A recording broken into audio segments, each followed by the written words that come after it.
Ciao ingegneri e benvenuti in questo nuovo video. In uno dei video precedenti abbiamo parlato dei 5 errori più comuni che possono capitare durante l'esportazione di un file STL. L'ultimo punto era proprio dedicato alla risoluzione del file. Oggi andremo ad approfondire proprio questo argomento. Per spiegarvi al meglio i risultati ottenuti con le differenti risoluzioni di stampa utilizzeremo l'oggetto sferico per eccellenza. No, questo è troppo grande. Ma questo non è sferico! Oh, questa è sferica! Ci siete? Andiamo!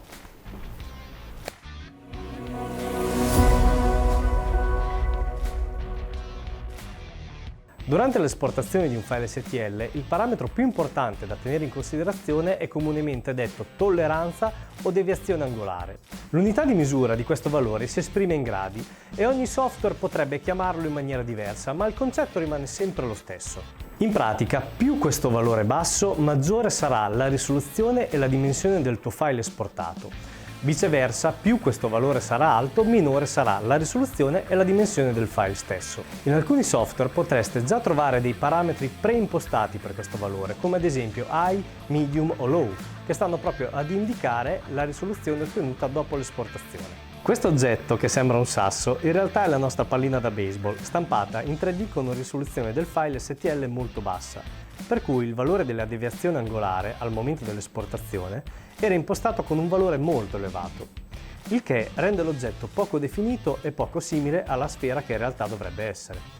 Sono ben visibili infatti i vari triangoli che la compongono. Ricordiamo comunque che questa modalità di esportazione di un file STL può essere utilizzata per generare un effetto low poly, quindi quell'effetto digitale un po' squadrettato tipico degli anni 80. Se avete i capelli cotonati e i vestiti con le spalline potrebbe essere proprio l'effetto per voi. Lo stesso identico file sorgente esportato con risoluzione più alta della precedente, anche se non sufficiente, quindi con un valore angolare di circa 30 gradi, genera un oggetto già più sferico, ma più simile ad una pallina da golf che a una pallina da baseball. Abbiamo utilizzato un oggetto sferico per fare questi esempi proprio perché la sua sfericità ci aiuta ad enfatizzare i difetti che si possono generare durante l'esportazione di un file con diverse risoluzioni. Andando ad applicare lo stesso valore di risoluzione ad un oggetto con lati perpendicolari come può essere un parallelepipedo, per esempio, non si vedrebbe quasi nulla perché la superficie sarebbe perfettamente liscia. Utilizzando sempre lo stesso file sorgente ma esportando con un valore di tolleranza o deviazione angolare di pochi gradi, il risultato ottenuto sarà finalmente la nostra pallina da baseball. Come si nota chiaramente, in questo caso la superficie è perfettamente sferica e a differenza delle altre due sono ben definite anche le cuciture. Si potrebbe pensare quindi che impostando un valore di tolleranza di qualche decimo di grado, quindi praticamente prossimo allo zero, si potrebbe ottenere il miglior risultato possibile. E invece no! Il file diventerebbe di dimensioni enormi e anche il risultato di stampa non migliorerebbe granché. Oltre a fare vari tentativi e quindi trovare il giusto compromesso, l'alternativa è quella di utilizzare un file step. Il file step è un formato di interscambio che tutti i programmi CAD hanno già a bordo e che supportano. Questo formato vi evita di fare scelte basate sulla risoluzione, proprio perché al suo interno contiene già tutte le informazioni matematiche del vostro progetto, quindi vi consente di bypassare tutte le problematiche legate appunto alla risoluzione di un classico file STL.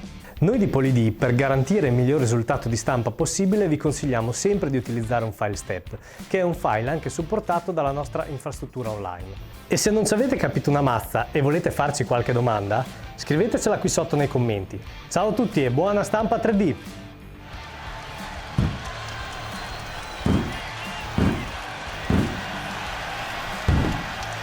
Vabbè dai, lanciami quella da calcio che almeno la prendo. Ok, per questo video è davvero tutto. Se vi è piaciuto e vi è stato utile, vi invito a mettere un mi piace, ad iscrivervi al canale e a cliccare sulla campanellina per rimanere sempre aggiornati su tutti i nostri video e tutte le nostre attività. Ricordatevi anche di seguirci sui nostri canali social.